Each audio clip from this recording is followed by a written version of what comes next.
Hi everyone, I'm Richard. And I'm Mary, and welcome for joining us again today, or for the first time today.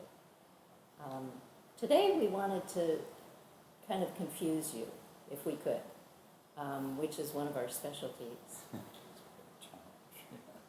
And we wanted to talk about thinking and why thinking is necessary, why thinking is important, which if you've listened to some of our past talks in the last couple of weeks, or if you have read the Yoga Sutra and read about Chitta-vritti Nirodha and talked about stilling the mind and stabilizing the mind and steadying the thoughts, then very often you might think, well, then let's just stop thinking. That would solve everything.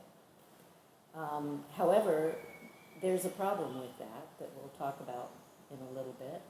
And it also is something that you can't do. Thoughts are part of our makeup, and they're part of the process of just being alive.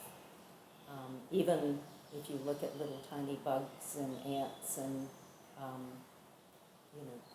geckos and snakes and dogs and cats and lions and tigers, you see that thought processes happen. And the difficulty for humans is that we become entrapped, possibly more easily than some creatures on Earth, by that process of thought. And so the idea that we would like to explore today is how to dovetail on the idea that you are going to think and you are going to sometimes become trapped by your thinking, or so connected and habituated to the process of thinking that you are unable to drop into conversation and clarity with others. And this is something that is especially true right now as we're heading into week whatever it might be, 10 or 7 or the uncountable numbers of weeks that all of us have been sort of on various different levels of lockdown throughout this world. And what we have experienced over this last week from friends and students being in touch with us is that there's a little bit of stir craziness going on. At first it was like, wow, this is awful, but actually it's kind of nice to slow down. And now the idea that is hitting a lot of people is, oh my God, this is for real. When is it ever going to end? And when it ends, what am I going to do? And so how is it going to end? And a great deal of anxiety and depression and fear is starting to bubble up again among people who've been in touch with us in the last week. So we wanted to sort of recognize the fact that thinking is important. It's important in times like these, and it's important anytime. So how do we cultivate a healthy relationship to that process that's this ongoing process within us?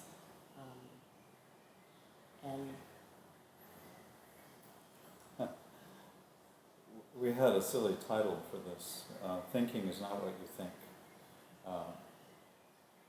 But then we thought about it. Then we thought about it. We did that. Too long. But an important distinction in many traditions is that you can have good thoughts and bad thoughts, or correct thoughts that are good perceptions and good hypotheses, good theories, and then you can have very delusional thoughts, and that the more accurate thoughts, those thoughts that also take into account other beings, gradually lead to more and more moments of this taste of what reality actually is. Whereas complete misperceptions, which you could even say like hallucinations even, often lead to more hellish states of mind. And probably we've all experienced, bits of both of those. And one of the experiences that is actually quite common is to have this embodied experience that is actually an embodied memory. We talked about this in our last talk, that it becomes a samskaric memory of a thought or an event that is sort of living within your corporeal existence, within your body itself. And then we start thinking, and not only the mind spinning, which is what it normally does in chittavrittis, which is sort of a two-dimensional sort of space and time experience of chittavrittis sort of spinning like the surface of water. But when you get that also attached to physical sensations that are, or emotional upheavals, then the thoughts almost kind of start going into this pattern of three-dimensional spinning and whirlpooling. And it's in either of those states, either with the chittavrittis, but particularly when there's anxiety or fear or an emotion from the past, then it's very difficult to break out of that pattern of thought and to So you mean kind of like dip below the surface. A really depressed state of mind or panicking state of mind, and then it makes, and in your body, in the samskaras and sensation, the level of prana, you're stirring that samskara up, and you're reinforcing the samskara, and it throws up even worse Thoughts. states of mind, and it's like, whoa, and there seems to be no end to it.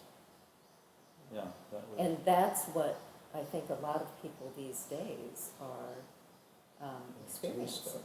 Or maybe I'm the only one on the planet who's having moments of that, but it's where all of these aspects of mind and body and emotion and sensation merge together. And then how do we get out of those states with a sense of being able to think clearly? So we wanted to talk a little about how to think about thinking philosophically as well as practically. Yeah. So yoga is defined by Patanjali. Chitta vritti nirodha, or the suspension of the continuous looping. Vrit is to loop. The looping of all the different levels of mind.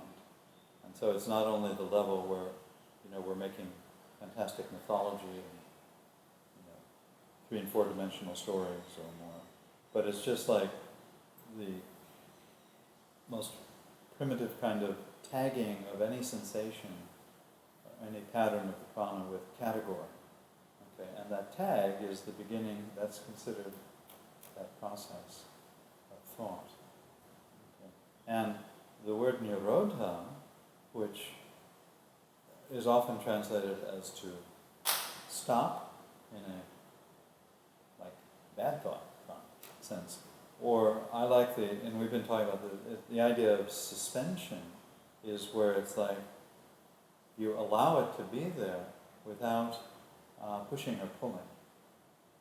Okay, and so the idea of almost like something hanging in a net in the marketplace, or hanging in a loop. Or offering it Yeah. to others, or to no one. Yeah. Yeah. Setting it down. Yeah, and so one of the processes of yoga is when you notice something happening in at least a temporary moment of like, where you're not pushing or pulling on it, but you go, oh, thinking. Or you notice that you're thinking and you create the label, which is the thought process, thinking. Aha. It's almost like a gotcha, you're thinking. And then, in that noticing, if gradually, if you have in the background, have been cultivating creative thoughts, still thoughts, in your perception of other beings and perception of your own inner being, the importance of what we share, then you can let go of it. So the process of letting go, vairagyam or tyag, is not to push it away, but it's when you see it as there's nothing really to hold on to it, there's nothing to push or pull, and there's no one to push or pull it. And it's like that point of like, wow. And mind is like that, particularly when you start thinking about thinking. It's just like, you know the story of Patanjali's mother. When Patanjali was born, one of the stories, there are a few stories, but anyway, he was a naga, or divine water serpent. At the time of his birth, the midwives, they took a cute little baby Patanjali and gave him to his mom, and the mom took her in her anjali, and she goes, because one, he is a serpent with an infinite number of heads. She was expecting some cute kid or something. And because he's infinite, and he's basically like a serpent, like water, he slithers between everything and falls. So Pat is to fall, anjali, falling from the hands of his mother. Why was I telling that story? I don't know. But he wasn't hurt.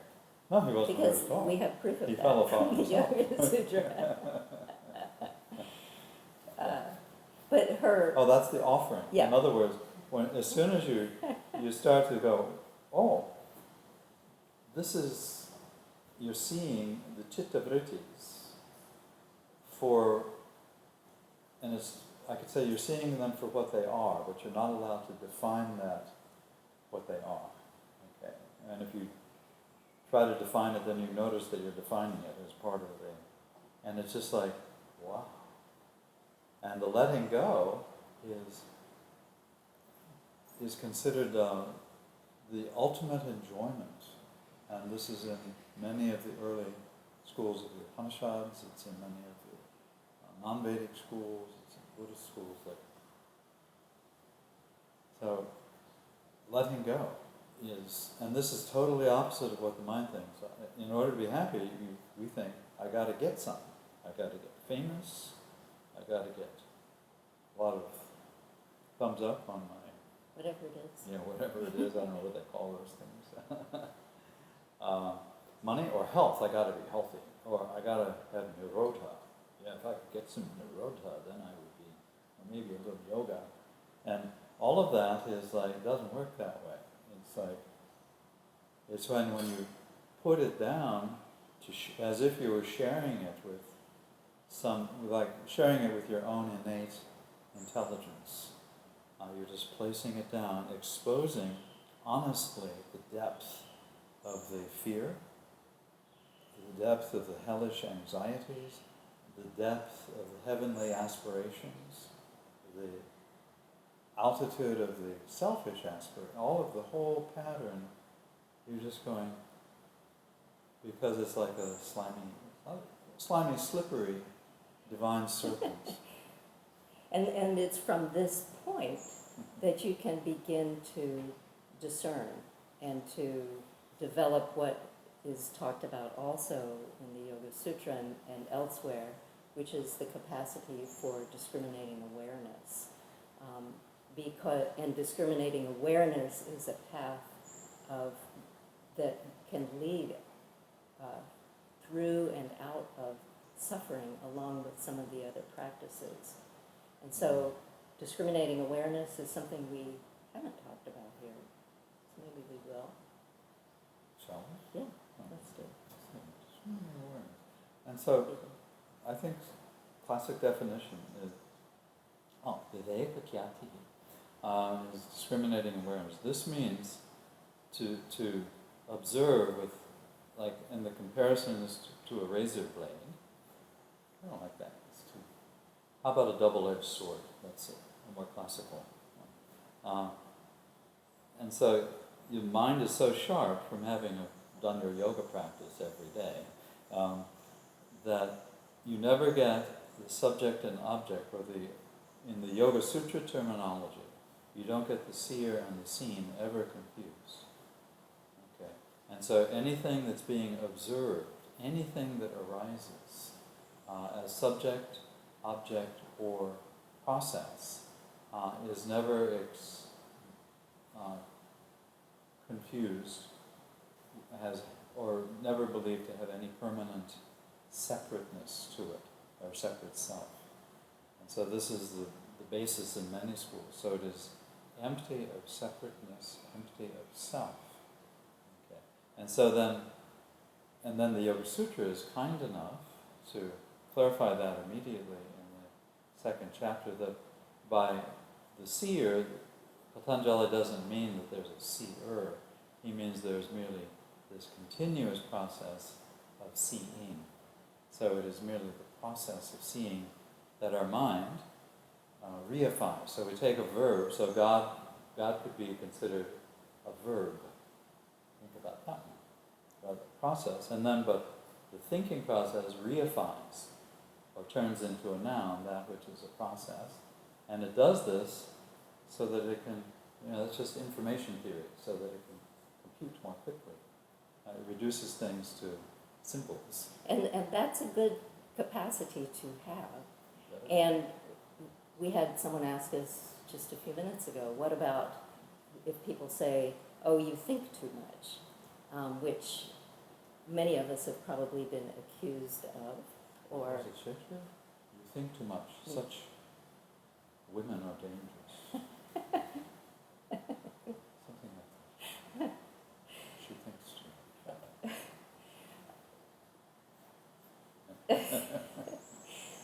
But part of what that I think what that means in part is this inability to, it's not that you shouldn't be thinking, but that there's a point within the process of thinking where you are not wrapping it up and setting it down. So effective thinking starts to be a thing where you can more and more efficiently gather various different aspects of information, context, feedback, and intuitive sense of things, embodied sense of things, and wrap it into something that just is this perfect, wonderful, clear thought, and then let it go completely, and then wrap up another batch of it.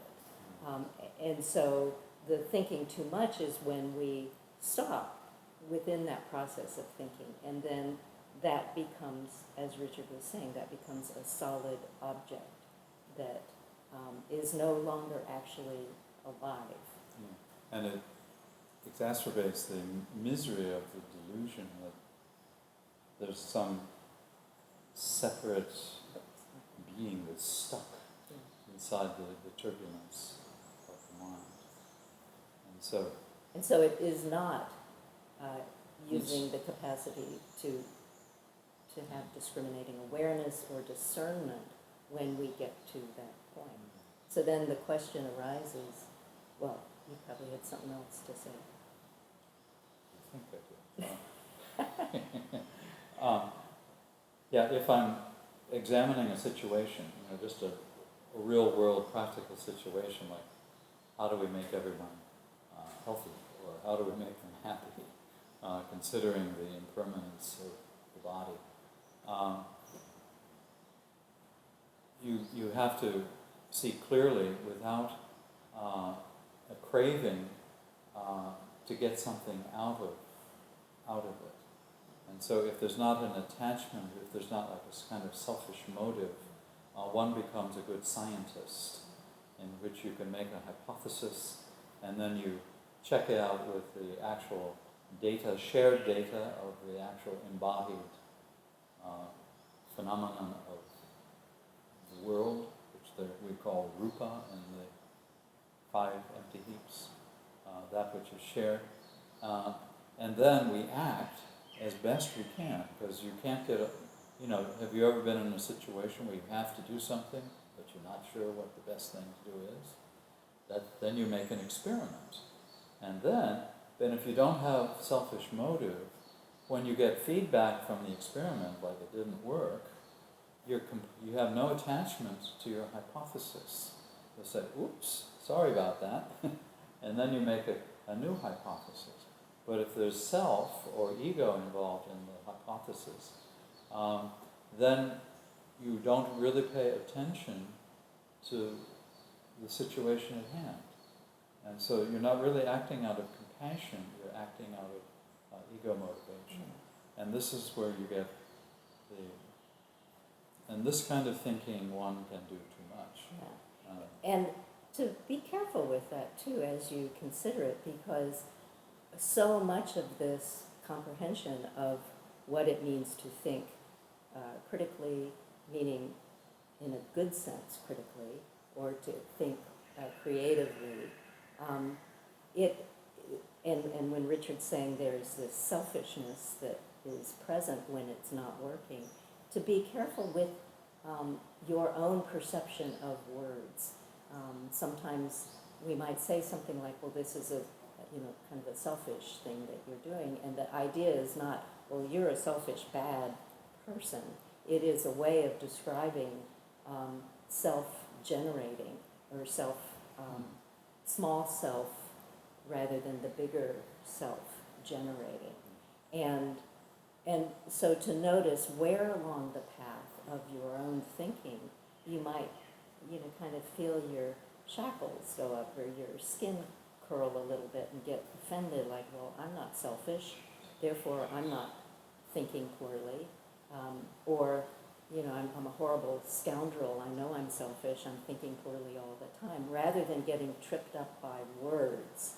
And words are vitally important, we must have them, and yet they too are part of the process that we must think about and be astute in the way we use, so that we don't become sort of programmed to think selfishness means something mean and bad. And of course, we could go on and on forever about that kind of thing, but which we will. Yeah. The idea is that the function of ego, asmita or ahankara, it's considered divine, which if we call it divine, then it's not actually you. And even if you're, really great at nirodha, whatever that is, your mind is still going to posit or make a hypothesis about who you are. Oh, I am so-and-so, and I just want to help others. But that's still, and then that can lead very quickly to a desire to get a particular fruit, or a fear of not getting it, and fear, and then fear of death. And so this process is going to happen, and then, but if one is practicing yoga with the whatever level of nirodha or capacity, then they notice, oh, there's that process arising, and it's not like, oh, I hate myself for having an ego. No. Or, I love myself, because that's the best ego I've ever seen. Okay. But you just see, it's just this endless chain that you just go. And then, in putting it, but there's something that's finally hit you that's much more interesting, which is really that unspeakable reality, which we could say are others, all the other beings. And so there's... Can I add one thing? Oh, yeah. please, yeah. So a quick note on that is that we then can go off into the deep waters of kind of getting into the quicksand of sinking down into our own difficulties if we cannot lift ourselves out of that process of letting it go and changing, and letting the ideas that we have be put down.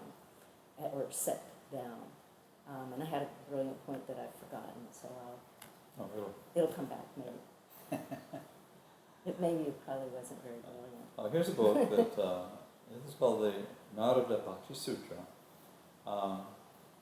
Atato Bhaktin Vyakyasyamaha.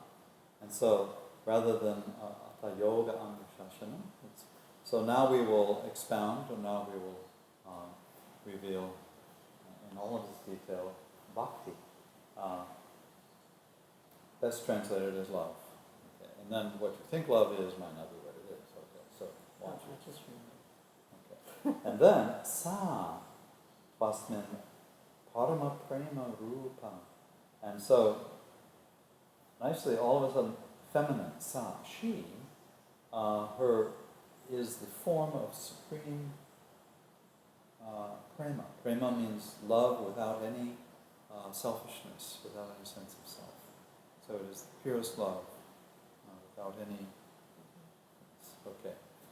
So that's her form, that's the form of bhakti. And then all of a sudden my mind makes a deity out of her. And so all of a sudden, love between all beings, I've just turned into an imaginary deity. Yeah, and as a female, I think cool. Yeah, finally the ladies are winning. Yeah, we're winning again. It's the goddess. Okay. But her swarupa, so if she exists as a deity, okay, her swarupa, amrita, amrita swarupa cha. And so her true form is merely amrita. So amrita, of course, mrit means death, amrit means no death, but it also, in code, means nectar, which is the supreme nectar. And the supreme nectar is really the ability to embody and exude compassion.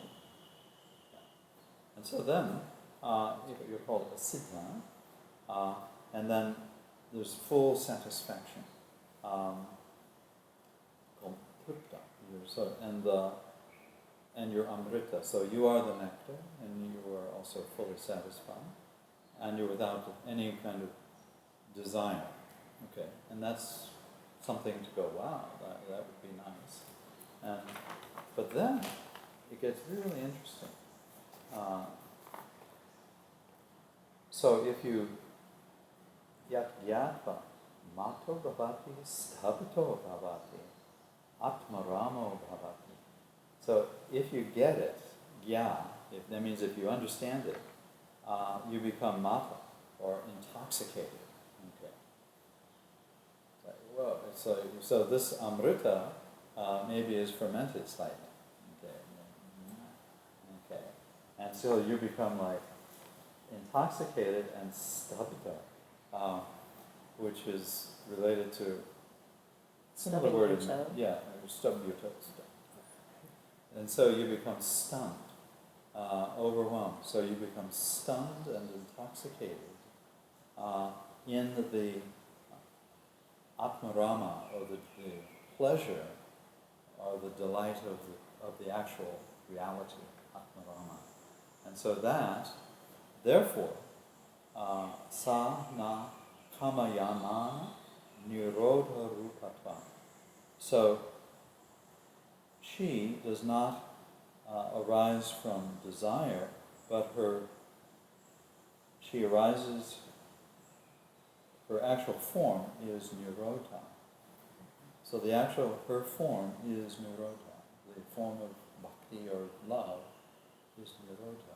So this is a redefining of nirodha as being stunned, intoxicated, and it's potentially by any sensation, any of those layers. And of course we always go back to rupa and prana,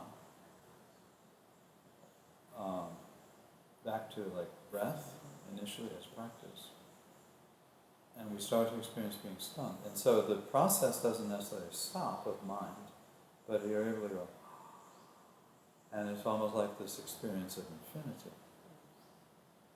And it's kind of all in relation.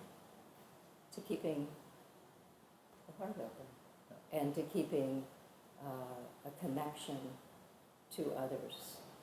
And the thought that escaped me before is exactly on this line, which is that during this time in history where there is so much grieving and so much suffering, profound suffering, as well as personal kind of irritation suffering, all different levels of it.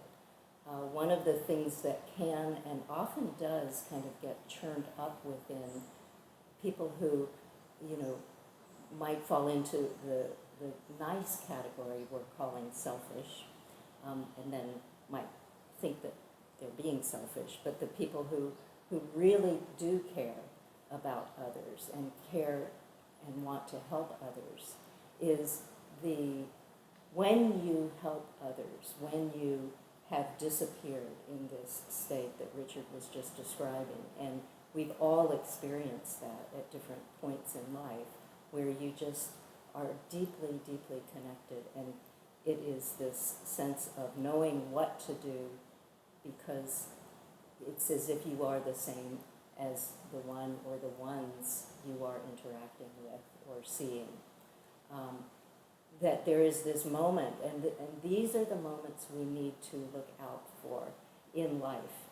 But there's a moment where it clicks from being this wonderful, smooth, full, vast experience to being one where our own gratification of that experience takes over, and we start wanting the feeling of being the caregiver who's taking care of others. We go into pathological altruism sometimes even, where we're so much wanting to help. And this happens to me as a mother or sometimes as a wife, like, what can I do for you? What can I do for you? To the point that it's irritating. It's like the best thing you could do is just leave me alone.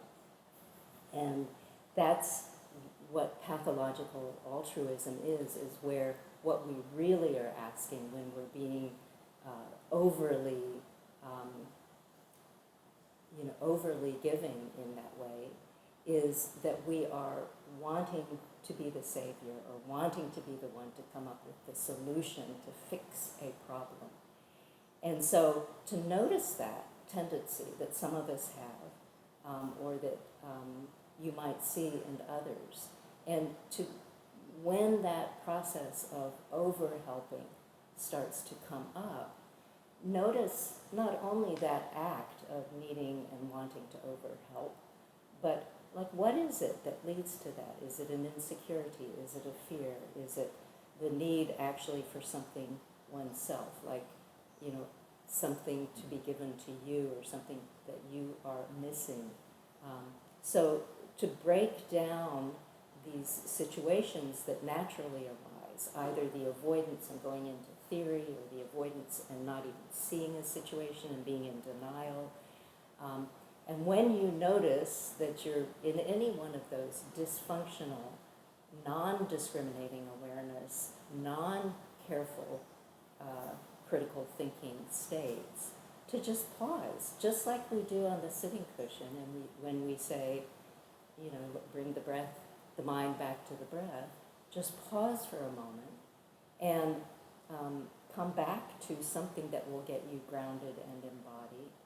And then at a certain point in time, give yourself some reflection and say, well, what is it that actually is beneath all this?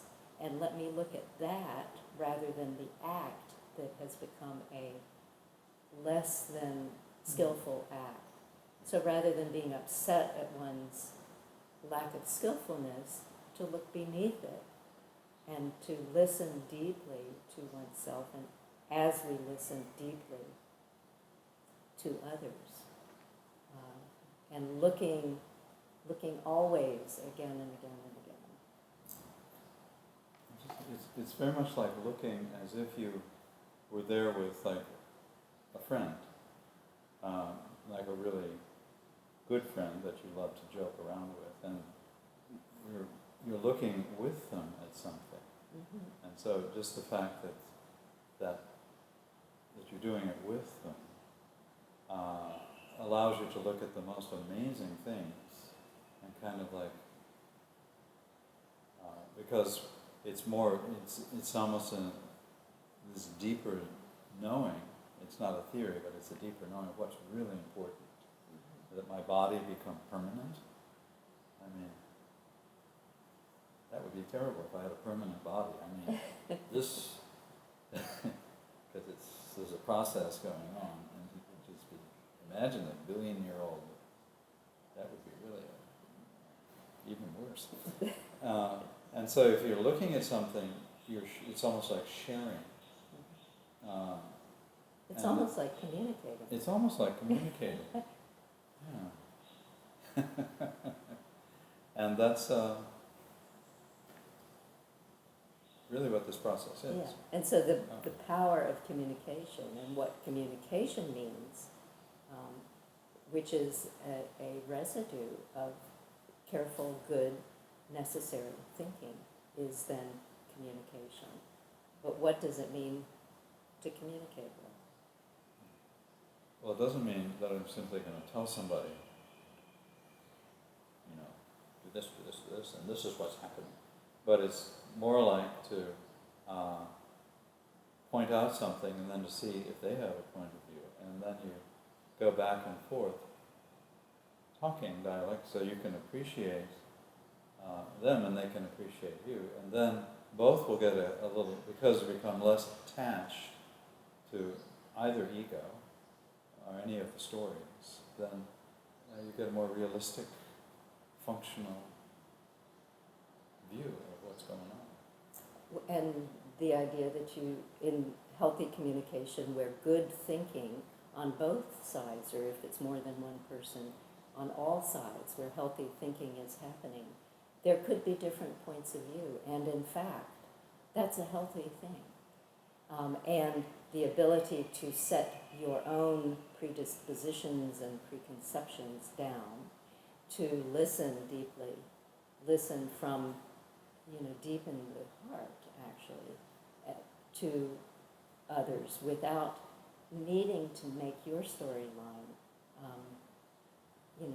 be sold and accepted by others, but just putting it out there.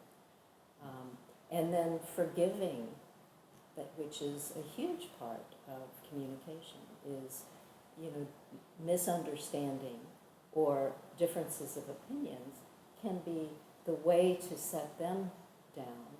Sometimes involves forgiveness or asking for forgiveness when Apology. Yeah, apology.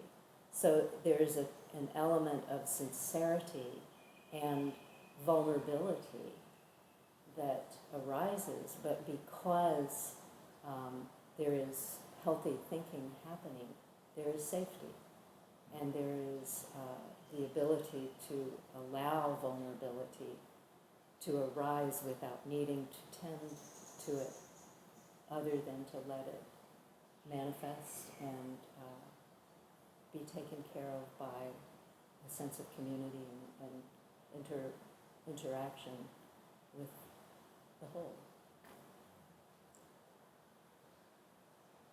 And so we wanted to talk a little bit about listening and how some of the practices we do can really help us to listen more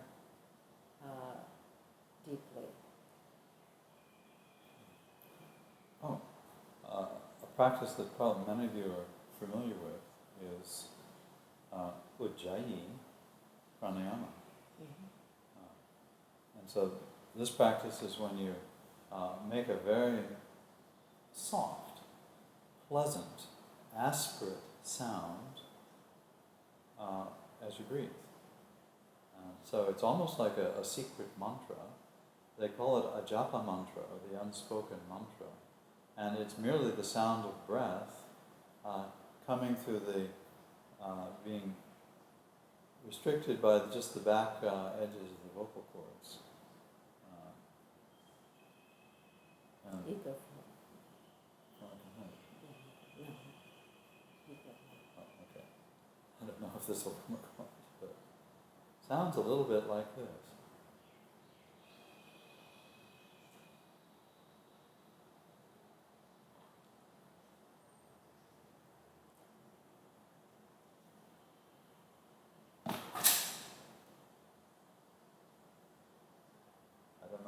comes through or not.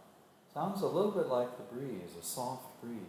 Or wind in the trees, Wind or in the the ocean. trees. And is considered an extremely sacred sound.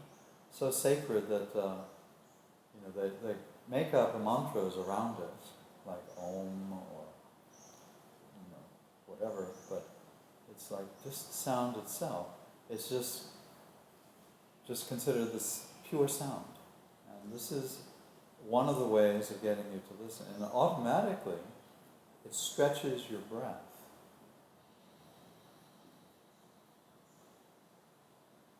So you start to breathe like a connoisseur, and as if you're smelling something that is sugandhi, or really nice. And this involves automatically the pelvic floor, all of those esoteric, secret yoga things internally. But it's very simple. And another one that we can all practice together is Brahmari. Oh, yeah. So Brahmari is to make the sound. Do we need to put that back on? I can put it back on. Okay. This is another similar trick. Okay. And the nice thing about these tricks is, just like the Ujjayi sound, or the Brahmari is the sound of a bee. And if you've ever sat under a flowering tree that's full of honeybees, it's quite exciting. It keeps one is like keeps you sitting straight. But it's an amazing sound, and it doesn't belong to any particular group. There are honeybees all over the place. At least there were, except Antarctica. And by practicing the Ujjayi breath, or this that we will do together in a second here, we really start to feel the connection of the embodied experience of listening, and of how the mind sort of gets calmed. The nervous system gets, knots in the nervous system, like knots in your hair, get combed out on the wave of the Ujjayi breath while we do our asana practice or in Brahmari. And then the value of being able to listen to others when they are in distress, or listen to ourselves, listen to our non-effective thinking, by just dropping back into one of these practices can be just remarkable. It can really get us grounded. Should we do which one? Brahmari? Brahmari? Okay. So we're going to do an easy form. Okay. So there's a form eventually that you can practice in which you make the sound of the bee both inhaling and exhaling. But you don't need to. We're going to do this as if we were beginners, which turns out we are, where we're going to make the sound of a bee flying around looking for the correct flower. And bees are very sincere in their work. They're very focused in that way. And so sometimes they have to fly 2 or 3 kilometers in order to find correct flowers. And so it goes. And so when you make the sound of the bee in flight, I want you to stretch it so that you can fly at least, a few hundred meters, if not a few kilometers, to the flowers. And then once you land on the flower, you end it by, you end it with a little extra, because that's the bee landing on the flower. And when you do that final, you'll feel the stinger of the bee, which happens to be at the middle of your pelvic floor. Okay. So this is all correct perception, by the way, of being a bee. Yeah, I'm sure that's exactly what it's like. Okay. And then in our practice is then you inhale very smoothly and slowly using the Ujjayi inhale, filling, perhaps filling your kidneys and your heart with at least a few thousand liters of fresh breath. And then the bee takes off again.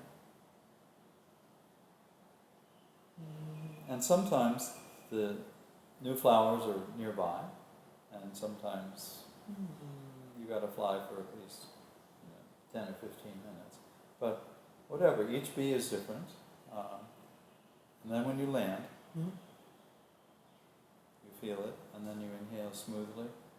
And because there are thousands and thousands of other bees, the humming will go on. Okay.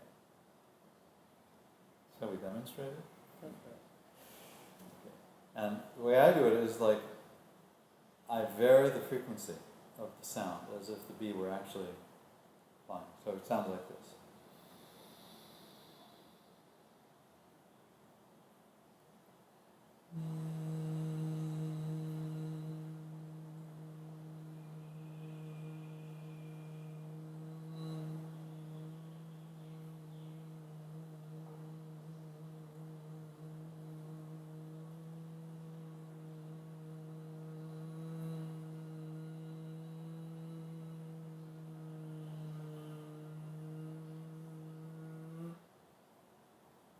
You have been a bee.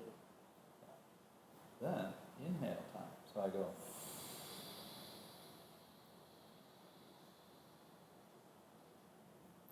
There's a couple of oceans, right? And then, oh.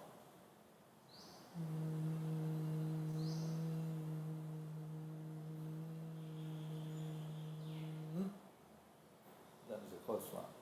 And then I inhale again.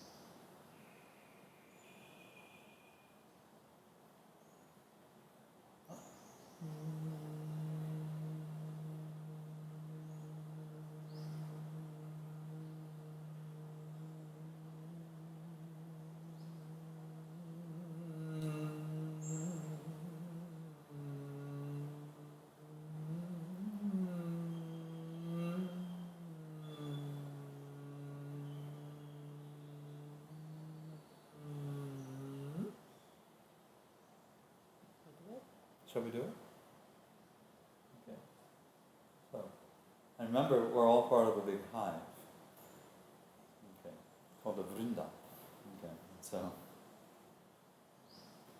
and we live for the hive. Okay. So, and do it at your own pace. Okay. Sometimes the flight is very short. Doesn't matter. You made it to a flower. And sometimes you just got to fly all day. Shall we try? So we all inhale.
As the sun goes down, all the bees come back to the hive.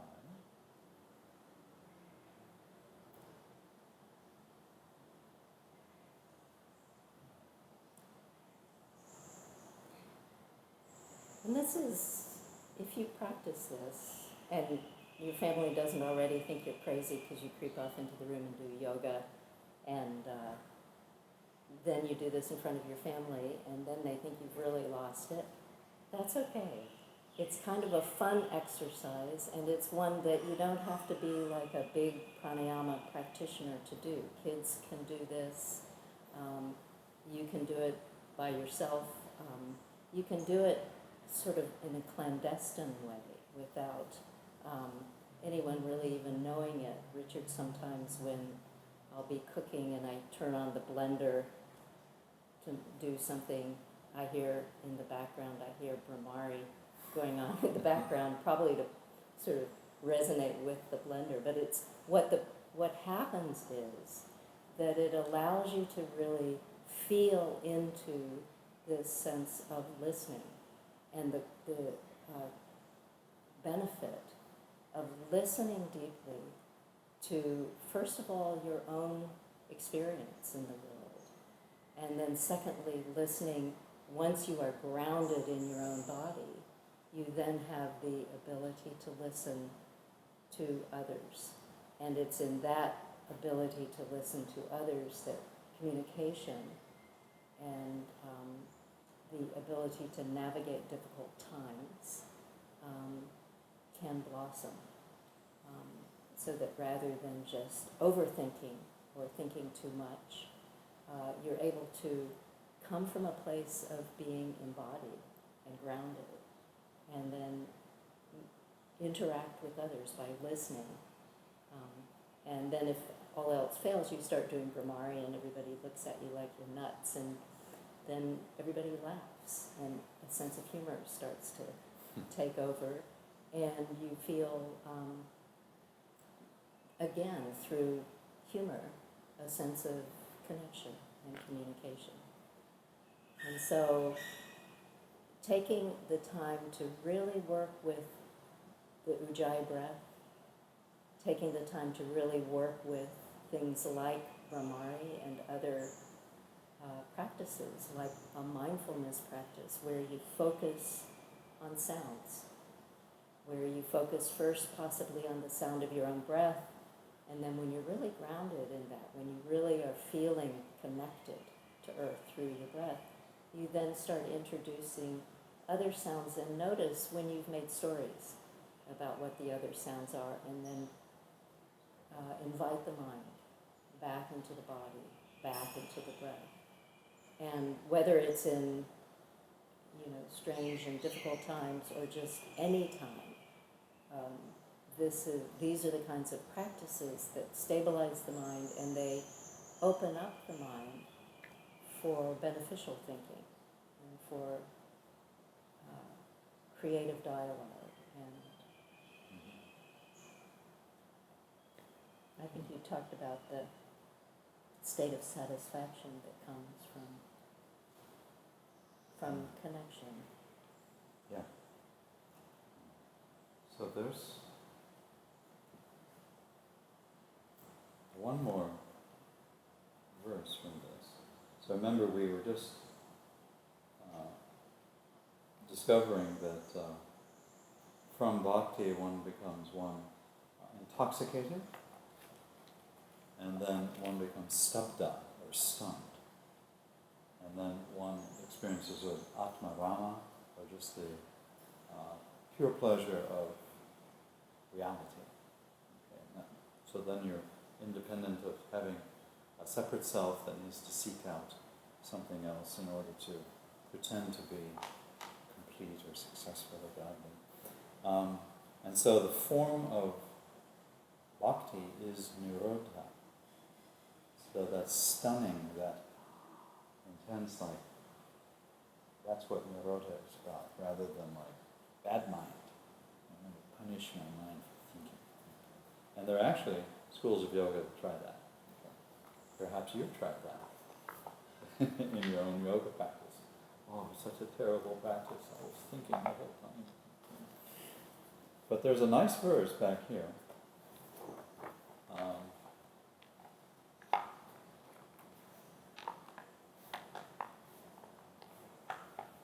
And it's verse 50, if you happen to have the text for the Bhakti Sutra. And I'm going to mess with it a little bit. So it's in the masculine tense. It means, the actual text is satarati, satarati, sa lokams tarayati. Meaning, he, the bhakta, the one who is full of love, crosses. This is crossing the ocean of existence, which was vast, but having become stunned, it shrank and it was like a little teeny puddle, and you just to cross it. And so, but I'm going to change the sa to sa tarati. Sa, meaning she, the feminine case. And so she crosses. Sa lokams tarayati. She helps all of the lokas, all of the worlds to cross. Okay, so this is related to the word Tara, goddess Tara. Okay, so it's easy. Satarati, satarati, salokams tarayati. Satarati, satarati, salokams tarayati. Satarati, satarati, salokams tarayati. Satarati, satarati, salokams tarayati. Satarati, satarati, salokams tarayati. Satarati, satarati, salokams tarayati.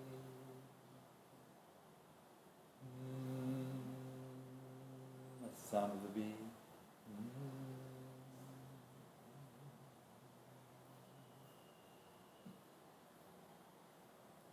Thank you. Thank you.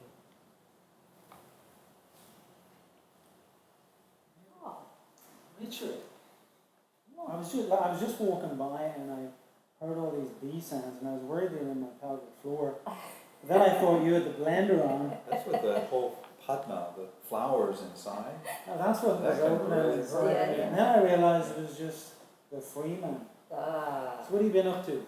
Oh, are you on live? we're on live. Oh, okay, well, perfect timing. I'm glad I'm here because, hold on, I need my microphone. Ladies and gentlemen, doesn't work for me. I interrupt this broadcast for an important announcement. With me is a very good man, a great teacher, an inspiring person, a humble being, a happy person, and the world champion eyebrow raiser, just in case you haven't figured that out. Somebody with a great sense of humor, and if you listen closely enough, you can pick up the mischief in that. I'm speaking none other than Richard the Freeman. And why am I doing this today? Why today? Because it's somebody's special birthday. Okay? And you may not realize, you may not have guessed what age, because it just doesn't look it. Is he 42? Well, 28's pushing it. Is he 40? Even it's pushing it for me. 42. I met him back in the 40s, though I was in my teens. What are we talking about? You were a kid. Yes, young fella. So anyway, join us here at Samahita, even though we're all alone, Yeah. Hansel, get away. Can't you see him? He's so Out of here. He's just so He's hot. naughty and he's hot. Right, back to Richard. Happy birthday, Richard. Happy birthday, Richard. We all love you and we're very happy to have the time with you virtually, physically, in person. I think what we're going to do is we're going to hum a happy birthday. Oh, I like Okay? Are you ready? Yeah. So wherever you are around the world, watching, listening right now, you don't know who I am, but we are going to Brahmari happy birthday it, okay? And then we're cut. Be sure to inhale.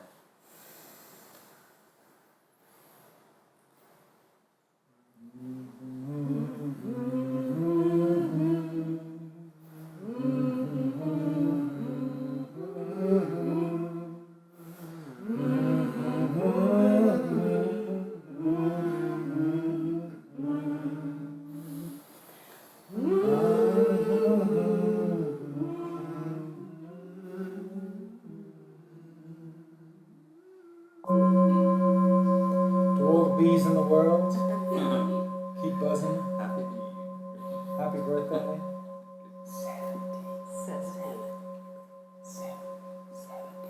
70. And thank you, the lovely, much younger Mary. Not much. Good. Okay, see you next time. Thank you. Bye-bye. What did you learn in Taiwan? Bye-bye. Okay, we're done. Okay, I hope we got the last bye-bye. Anyway, for real, happy birthday. Thank you. Pleasure. Thank you. That was a nice version of it. I like that. Yeah, I like that. Yeah, that worked out. That's a good idea. Well, Thinking on your feet, as always. spontaneity. Mr. Spontaneity. Spontaneity. Great. Okay. Well, I know we've got a pad thai with lots of peanuts. Oh yeah. I figured this. Now that I've made it to 70. Now we're just going Just to wipe start. you out. Sorry, honey, this is the plan. It's we got a cake with an EpiPen on it. Yeah. Okay. Thank Very you. good.